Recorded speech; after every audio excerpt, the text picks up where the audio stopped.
Day, I still don't know. My hands shake worse than before. Sleep is a cruel joke. Every time I close my eyes, I see them. Those monsters, those things. But today, I felt different. Not better. No, never better, but something else. Maybe something like less worse. I made it back to camp. My legs barely carried me, but I stumbled in, covered in dirt and ash. My family saw me. My family.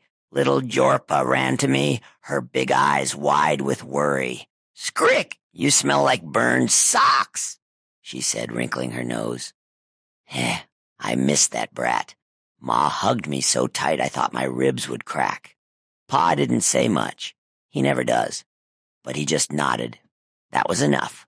I told them everything. I tried to keep my voice steady, but it cracked like dry bones. They listened. Yorpa gasped at the right parts.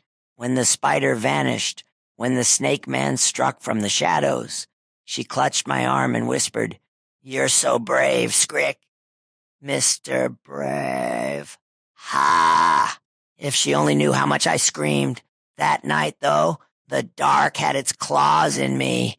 I woke up screaming. They were on me. Eyes glowing, earth shaking, death itself coming for me. Jorpa cried. Ma tried to calm me, but I lashed out, knocked the pot over, shattered it. I saw their faces, and I felt small, smaller than ever. Today, the elder, Gralk, called me to his fire, said he heard about the night terror. Gralk's old. His wrinkles have wrinkles.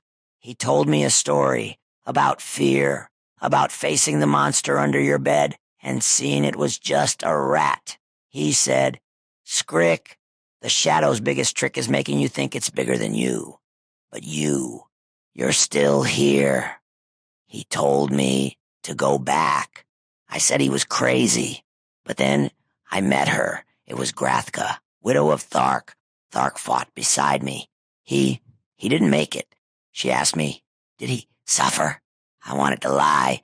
I wanted to say no, but I couldn't.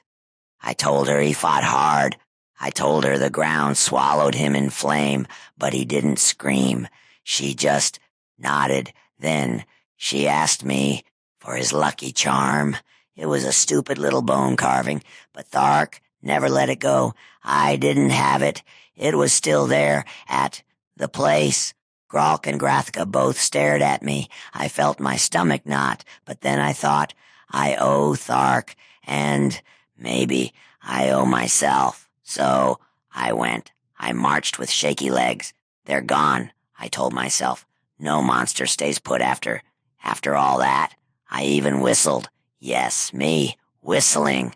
Ha, brave Skrik, hero of something. It was almost funny. I stepped lighter. My heart didn't race so much. Then I heard it. The earth groaned. My blood turned to ice. The air thickened. And then I saw them. Them. The horrors. The same, but worse. Standing there, like they'd been waiting. My body froze. I couldn't breathe. Why?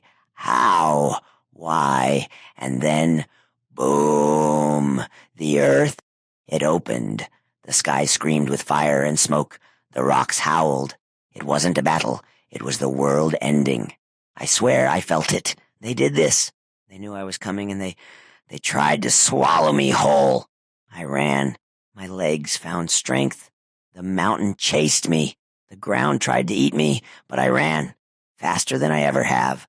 I could hear the fire crackling behind me, and all I could think was, they'll never stop. They're everywhere. They'll always find me.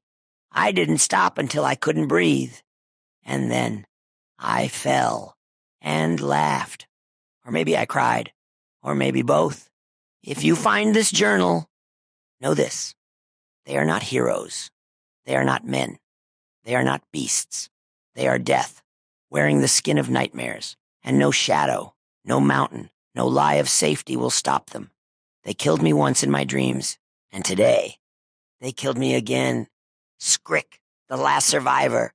forever cursed to run.